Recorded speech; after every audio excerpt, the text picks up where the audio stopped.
नमस्कार दोस्तों, आप सभी का हार्दिक स्वागत है आपके अपने चैनल जेपी मैथ्स में। मैं हूं कमल जी। दोस्तों, आज का टॉपिक है क्लास 11 का फर्स्ट चैप्टर समुच्चय। जी हाँ, समुच्चय। आज से क्लास 11 की मैथ बैच शुरू हो चुका है। रोजाना नई वीडियो अपलोड कर दी जाएगी। यदि आप मेरे चैनल पर नए हैं तो please subscribe my YouTube channel JP maths. दोस्तों, आज जो टॉपिक पढ़ रहे हैं वो है समुच्चय सेट। क्या पढ़ रहे हैं? समुच्चय को। इसको इंग्लिश में कहते हैं दोस्तों सेट। ठीक है दोस्तों, सबसे पहले इस पर थोड़ा सा फोकस कर लेते हैं कि समुच्चय शब्द है क्या, किस वैज्ञानिक ने दिया। तो सबसे पहले हम इसकी बात करें तो इसके जो वैज्ञानिक ने दिया इस समुच्चय शब्द को दिया है वो है जॉर्ज केंटर। क्या है दोस्तों? George canter. जॉर्ज केंटर ने समुच्चय शब्द का आविष्कार किया था। अब आविष्कार हुआ कैसे कि जब जॉर्ज केंटर त्रिकोणमिति के सवालों को हल कर रहे थे। आविष्कार कैसे हुआ उसका कि जब जॉर्ज केंटर जो वैज्ञानिक है, ये वैज्ञानिक जॉर्ज केंटर जब समुच्चय के त्रिकोणमिति के सवालों को जब हल कर रहे थे तब समुच्चय से उनका परिचय हुआ और उनका आविष्कार उन्हीं के माध्यम से किया गया। ठीक है दोस्तों, अब यदि हम बात करें समुच्चय का उपयोग कहाँ किया जाता है, समुच्चय का उपयोग कहाँ किया जाता है, समुच्चय का उपयोग। तो दोस्तों, यदि संबंध और फलन को परिभाषित करने के लिए, इसके संबंध और फलन को परिभाषित करने के लिए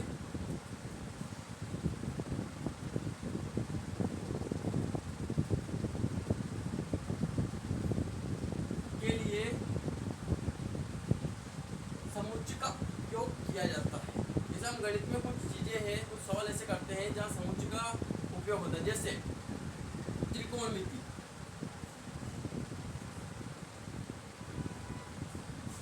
यहाँ समुच्चय का उपयोग होता है। ठीक है दोस्तों, अनुक्रम, आपने अनुक्रम देखा होगा क्लास 10th में, अनुक्रम। ठीक है दोस्तों, आपने जो ये प्रायिकता है, जब ऐसी प्रश्नावली की जब आपने हल किया होगा वहां आपने समुच्चय को देखा होगा। अब समुच्चय होता क्या है सब मैं धीरे बता दूं, इसी वीडियो के माध्यम से बता दूंगा। ठीक है दोस्तों, तो समुच्चय इसको इंग्लिश में कहते हैं सेट। समुच्चय का आविष्कार किया था जॉर्ज केंटर ने। इसका आविष्कार कैसे हुआ कि जब त्रिकोणमिति के सवालों को जब हल कर रहे थे तब इनका परिचय समुच्चय से हुआ। उपयोग संबंध और फलन को परिभाषित करने के लिए समुच्चय का उपयोग किया जाता है। जैसे कुछ त्रिकोणमिति है, अनुक्रम है, प्रायिकता जैसे सवालों में, यानी प्रश्नावली के सवालों में समुच्चय का उपयोग किया जाता है। या समुच्चय के निरूपण, इसको कैसे निरूपित किया जाता है, तो समुच्चय को निरूपित करने के लिए दोस्तों मैं आपको बताता हूँ आपको कैसे निरूपित करते हैं।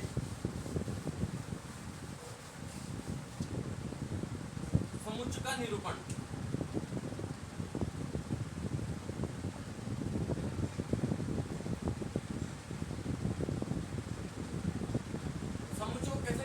तो पहले मैं बताता हूँ। जैसे एक से कम विषम प्राकृत संख्याएं, सॉरी 10 से कम विषम प्राकृत संख्याएं। तो 10 से कम विषम प्राकृत संख्या कौन कौन सी है? विषम शब्द क्या है? विषम प्राकृत संख्या। तो विषम संख्या कौन कौन सी है? 1, 3, 5, 7 और 9। ठीक है, आगे और उदाहरण और है, जैसे कि भारत की विभिन्न नदियां,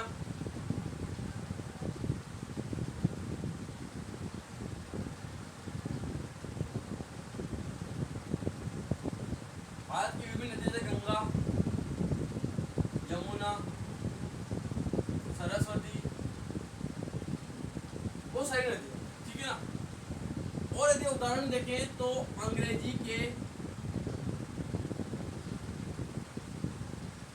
स्वर,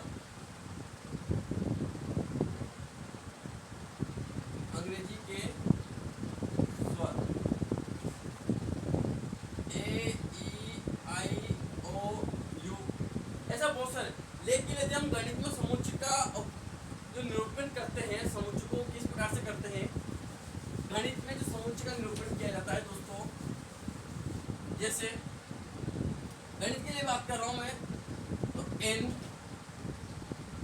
n होता है प्राकृत संख्याओं का समुच्चय। क्या होता है दोस्तों? प्राकृत संख्याओं का समुच्चय। इसको इस प्रकार से निरूपित करते हैं, प्राकृत संख्याओं n से प्रदर्शित करते हैं। जैसे आगे हम बात करें q, ठीक है, q परिमेय संख्याओं का समुच्चय, परिमेय संख्याओं का समुच्चय। लेकिन यदि हम q की जगह q प्लस लगा देते हैं तो धन परिमेय संख्या आ जाएगी दोस्तों।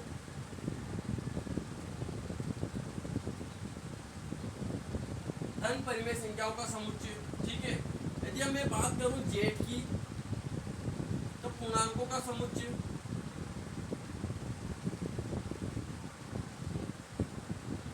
समुच्चय शब्द जो होता है दोस्तों इकट्ठे करके रखना एक जगह, समुच्चय कर दो। बहुत सारी चीजों में से उन चीजों को निकालो जिसकी हम बात कर रहे हैं, उनको एक जगह रखो, वो है समुच्चय, ठीक है दोस्तों। तो पूर्णांकों का समुच्चय। यदि मैं बात करूं z प्लस की, तो धन पूर्णांकों का समुच्चय, धन पूर्णांकों का समुच्चय। मैं बात करूं दोस्तों r की, ठीक है, तो वास्तविक संख्या का समुच्चय।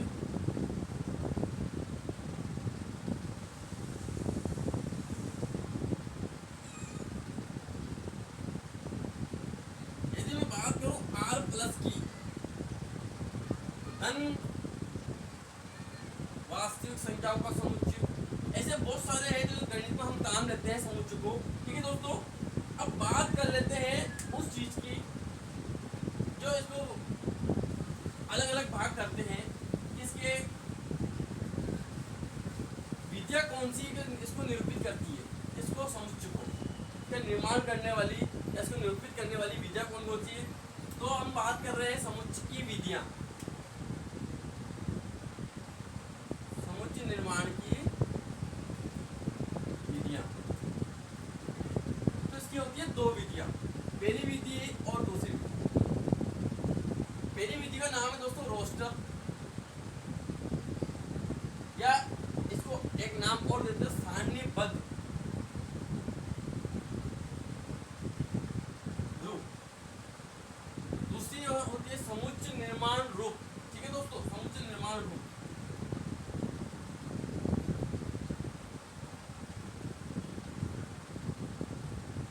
दो विधियां हैं, दोनों विधियों के माध्यम से हम समुच्चय को प्रदर्शित करते हैं।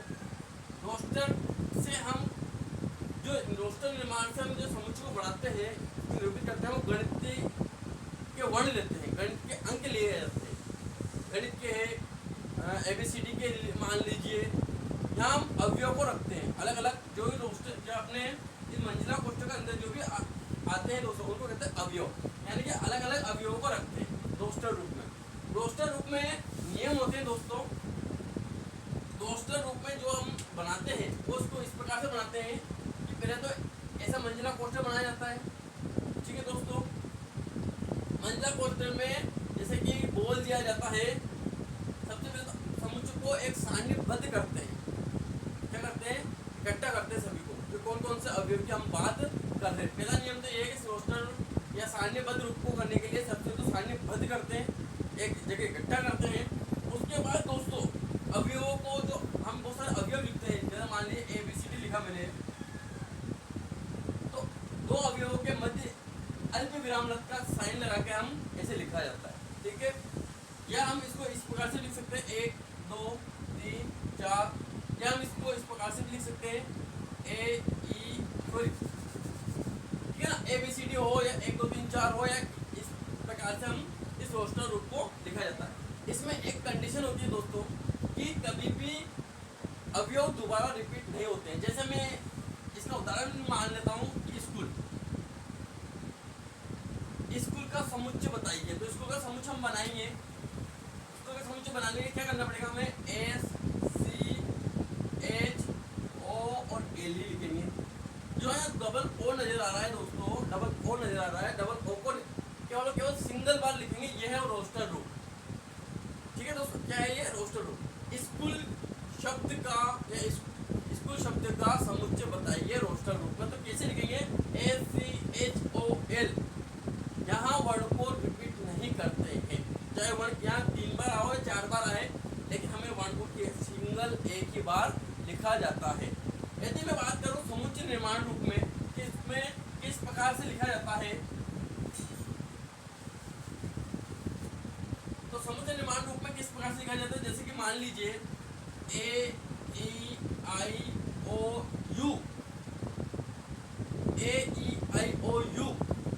का समुच्चय निर्माण रूप लिखिए। तो कैसे लिखेंगे, ये सभी अंग्रेजी वर्णमाला क्या है दोस्तों, तो ये सभी जो 5 वर्ण है ये अपने आप में एक गुण रख रहे हैं, एक सर्वनिष्ठ गुण रख रहे हैं। कौन सा, स्वर का। अंग्रेजी में क्या रखते हैं, स्वर। सभी क्या है, स्वर है। अंग्रेजी के स्वर है ना, AEIOU, सभी स्वर है। तो हम क्या लिखेंगे, समुच्चय निर्माण के लिए किसी एक को वर्ड को हमने V मान लिया, इसको मान लिया समुच्चय। क्या मान लिया, समुच्चय। आप कोई भी ले सकते हो यहाँ, ठीक है ना, X लगाएंगे, ठीक है, ये इस प्रकार है। यहाँ आप Y लिख सकते हैं, Z लिख सकते हैं, कुछ भी लिख सकते हैं, आपको निर्भर करता है। अब क्या है दोस्तों, अंग्रेजी वर्णमाला के स्वर, अंग्रेजी वर्णमाला का एक स्वर, ये दोस्तों इस प्रकार से इसको समुच्चय निर्माण रूप में लिखते हैं। तो ये एक दूसरे का उल्टा है, क्या है, एक दूसरे के ये उल्टे। यदि मैं इसको यहीं पर लगा दूं और हिंदी में लिखा हो कि अंग्रेजी वर्णमाला का एक स्वर है, इसको रोस्टर रूप में लिखिए, तो आपको इस प्रकार से लिखोगे AEIOU। और यदि AEIOU दे रखा है, उसको कहते हैं समुच्चय निर्माण में लिखिए, तो आपको इसमें इस प्रकार से लिखना है। यदि आपको ये वीडियो पसंद आई है दोस्तों, तो please subscribe my YouTube channel JP man, और रोजाना एक वीडियो में 11 क्लास के अपलोड करता रहूँगा दोस्तों। यदि आप 12 से 11 में जा रहे हैं, तो आपके लिए सबसे बड़ा स्कोप आ चुका है। आज से ही तैयारी चालू कर दीजिए, क्योंकि यदि आपने गणित ली है, तो दोस्तों गणित में बहुत सारे टॉपिक होते हैं जो हमें क्लियर करना होते हैं। अभी गर्मी की छुट्टियों में हम ये चीज़ क्लियर कर सकते हैं। फिर से दोस्तों, यदि आप मेरे चैनल में नए हैं, तो please subscribe my YouTube channel JP man.